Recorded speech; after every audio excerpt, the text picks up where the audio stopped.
सूर्य तप्त, त्याची किरण शीतल, शांत, थंड.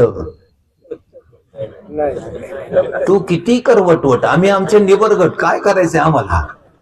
अरे सूर्य तप्त म्हणल्यानंतर त्याची किरण सुद्धा कशी? सूर्य तप्त, त्याची किरण, सूर्य अंशी, किरण अंश, सूर्य तप्ती म्हणून त्याची किरण सुद्धा तप्त आहे, उष्ण आहे. मग मायबापनो मला सांगा, ही 3 साधी उदाहरणं आहेत. सागर खारा, मीठ खारं, ऊस गोड, साखर गोड, सूर्य तप्त, किरण तप्त. मग जर परमात्म्याचा अंश आत्मा आहे, परमात्मा सुखाचा सागर, सुखाचा ठेवा, सुखाचा आगर आहे, तर आपण सुद्धा कसे पाहिजे? अरे सुखाचा आगर, सुखाचा सागर, प्रत्येकाच्या चेहऱ्यावरती आनंद ओसंडून व्हायला पाहिजे, पण वाहत कारण काय? आता तुम्ही म्हणा तुम्हाला सांगायला ना, आम्हालाच कारण विचारा. मुलगा खेळत होता अंगणामध्ये, त्याचे वडील बसले होते, त्यांना काय आठवलं माहित नाही. ते म्हणले, बाळा एक काम कर, आतमध्ये जा आणि घराचा जो मधला भाग आहे, आपला मधलं घर आहे, त्याच्यामध्ये एक आपलं लोखंडी कपाट आहे. त्या कपाटाच्या आतमध्ये एक कप्पा आहे, त्याच्यात लोखंडी डबी आहे, त्याच्यात परीस ठेवलाय, तेवढा घेऊन ये. प्रेमानं बोला. ऐकल्यासारखं करताय.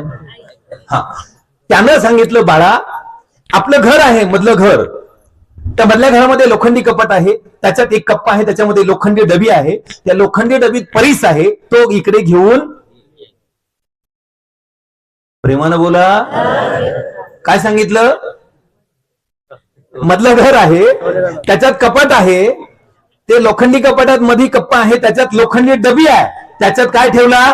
परीस, घेऊन.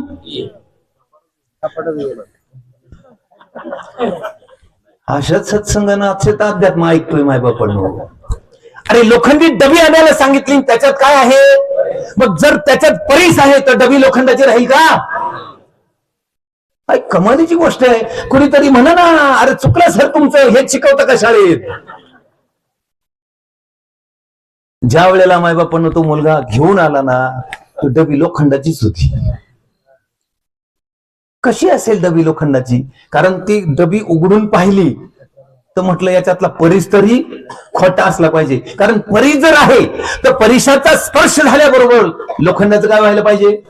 डबी उघडली, डबी लोखंडाची, परीस पाहिला, तोही खरा. मग जर परीस खरा आहे, डबी सोन्याची का होत नाहीये? कारण परीस प्लॅस्टिकच्या पिशवीत गुंडाळलेला होता. मग परीस जर प्लॅस्टिकच्या पिशवीमध्ये गुंडाळलेला आहे तर डबी सोन्याची होणार. काय करावं लागेल आता आपल्याला? परीसाची प्लॅस्टिकची पिशवी काढायची आणि अरे काय करायची? फेकून द्यायची. बरोबर आहे. तुम्ही राहिला पिशव्या फेकून आणि मंडळाला म्हणा करा साफसफाई, तुम्ही स्वच्छता अभियान करा, आम्ही आहे प्लॅस्टिकच्या पिशव्या फेकायला. मायबापनो, प्लॅस्टिकची पिशवी फेकायची नाही, ती वाऱ्याने पुढे येऊन त्याला चिकटू शकते. प्लॅस्टिकची पिशवी तुम्हाला जाळावी लागेल. आणि मग ज्या वेळेला तो परीस त्या प्लॅस्टिकच्या पिशवीतनं काढून त्या डबीला स्पर्श होईल, आता किती महिने लागतील बरं सोन्याची व्हायला? मग आता मला सांगा बरं, इथं बसलेल्या एवढ्या डब्या आहेत, त्या डब्यांमध्ये परीस नाही? अरे आत्मारूपी परीस या प्रत्येक डबीमध्ये आहे.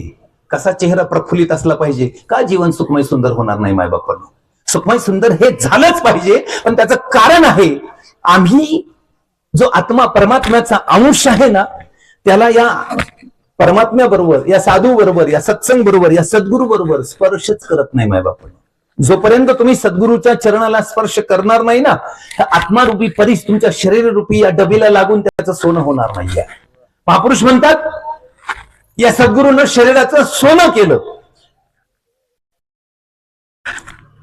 कुणी चोरून नेईल सोनं केलेलं. एक तर आता काय त्याची किंमत आता कमालीची गोष्ट, 1.65. बघा, पत्रकारांना चांगलं माहिती दिसतंय.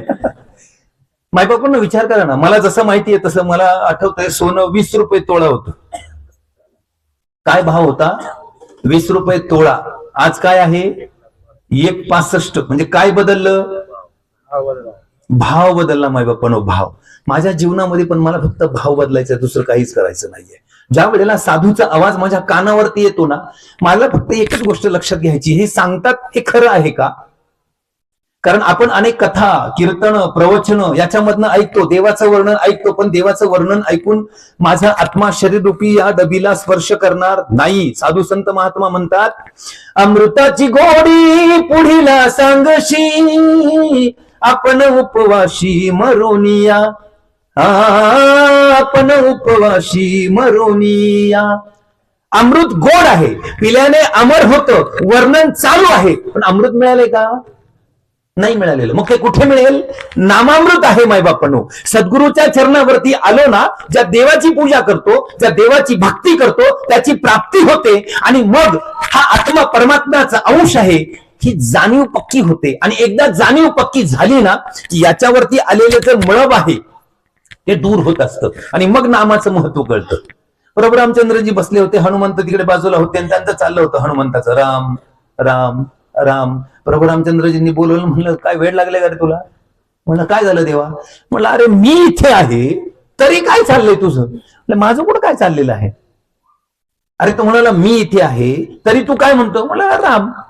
मग मी इथे असताना तुला राम म्हणायची काय आवश्यकता आहे? मी आहेच ना तुझ्या बरोबर. ते म्हणाले देवा, आता वाचाच इतकी अनावर झाली माझी, तुम्ही किती जरी प्रयत्न केला तरी ते काय तर राहू शकत नाही. मी सदोदित म्हणणार आहे.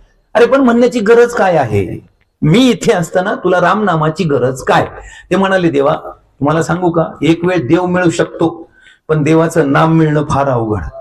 आज ह्या जगामध्ये जर पाहिलं ना, प्रत्येक जण भक्ती करतो, तीर्थाटनाला जातो, अष्टविनायका जातो, 12 ज्योतिर्लिंगाचा जातो, देव भेटेल, पण देवाचं नाम भेटणार? तुम्ही ज्या देवाला जाताना पाहिला, ज्या ज्या देवाची भक्ती करताना त्याची प्राप्ती इथे होते, आणि प्राप्ती मिळाल्यानंतर जे नाम मिळतं ना मायबापनो, त्याचा उद्धार होतो. आता लोक मला म्हणतात, सर आम्ही रामकृष्ण हरी म्हणतो की, चांगली गोष्ट आहे ना, पण रामकृष्ण हरी हा मंत्र कुणी कुणाला दिला होता?